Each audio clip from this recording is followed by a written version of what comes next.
Look, it's cold as shit, so I'm gonna keep this as short and sweet as possible. I was wrong.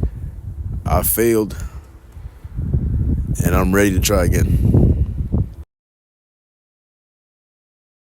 Right now, today is December 30th, 2024. It is I, Victor Kihara. I'm telling you right now, in 2025, I'm going to beat the world record for the fastest marathon. On December 30th of 2024, I recorded and uploaded a video claiming that in the year of 2025, I would set the record for the world's fastest marathon. Today is January 1st, 2026, and I stand here before you to say I was wrong. 2025 was a very long year. Most of it admittedly wasted due to procrastination, but not entirely unfruitful. No, in fact, I'd say 2025 was one of, if not the best year of my life.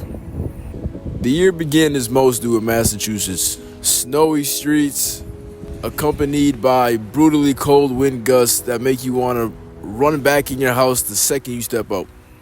Besides the frostbite and the genuine risk of catching pneumonia, it's basically perfect weather to start walking 10 plus miles a day, which is exactly what I did. I began the year by walking. Walking, not running. Why walking and not running?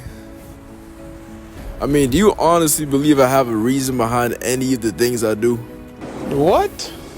Anyways, that's how it started. I spent the first few weeks of the year trying to get as much steps in daily as possible. So far, no running. When I wasn't walking, I'd be watching YouTube, listening to music, trying to make music, or reading one of the Harry Potter books my mother bought me for my 20th birthday. Quite frankly, I was lying around being a unproductive, procrastinating, half-assed, inconsistent little bitch. Through the months, February and March, I ran a total of 5 times, all with embarrassingly slow times. April 21st, the day of the Boston Marathon.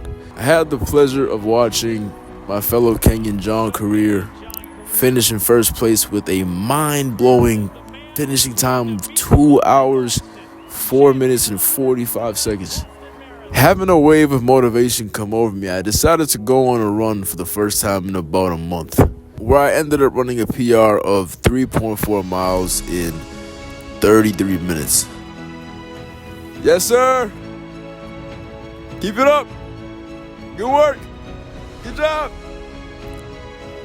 He's locked in. You can't hear me. Where was I? Right. Ended up running a PR of 3.4 miles in 33 minutes. Now, keep in mind that at the time, I couldn't actually run without stopping. I'd run as much as I could, then take breaks in between, so this was pretty good for me. I continued running every now and again throughout the end of April, May, and June, eventually hitting another PR on May 27th with a time of 30 minutes. July 1st, a truly amazing day where I decided to push my boundaries and run for the first time without stopping, finishing 3.4 miles in an astonishing 28 minutes. I haven't taken a break on any of my runs since.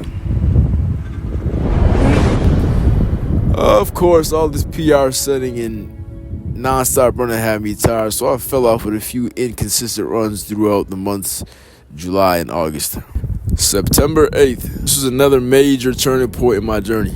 This was the day I began running 5 days a week, every week, for 10 weeks straight, without failure.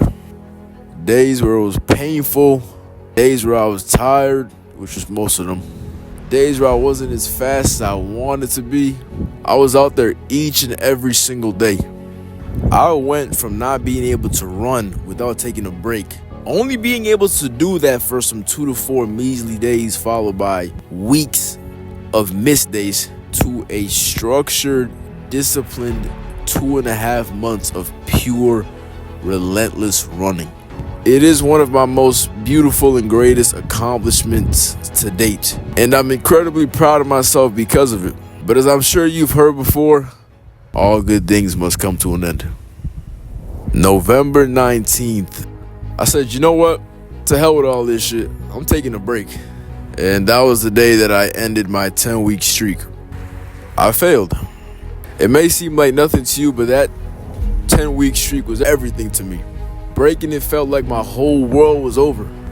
I was relieved, however, when I realized that it'll take more than a few days off to destroy what I've spent so much time and energy to build.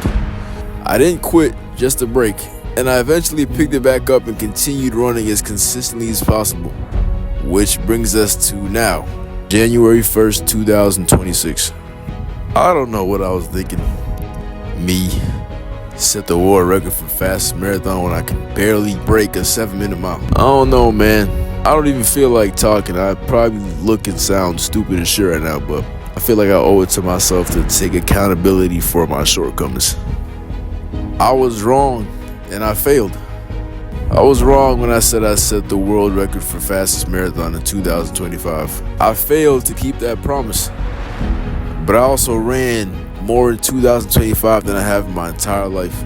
I endured more pain than I have in my entire life. I was more dedicated and consistent towards a meaningful goal more than ever before in my life. I walked through snow. I ran through scorching heat. Fought through sweat burning my eyes. I pushed through agony. I sharpened my body like a sword being prepared for war. I ran when it was cold and raining, by myself in the dark. Yes, I was wrong. Yes, I failed. And I'm ready to try again. You see, through my failures, I gained wisdom. I learned that failure is not cause for sadness or despair, but for joy. Failure is the blueprint to success. When one fails, he's presented with the opportunity to retreat, reflect, and ready himself to try again. This is what makes you a man.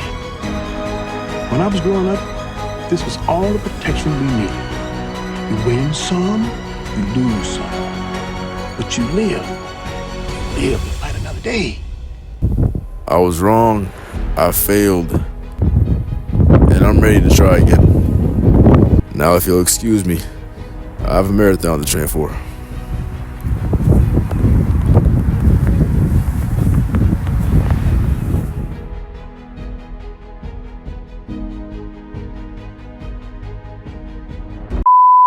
Now, if you'll excuse me, I have a marathon to train for. Nah, I don't like that. Do it again, little bitch. Now, if you'll excuse me, I have a marathon to train for.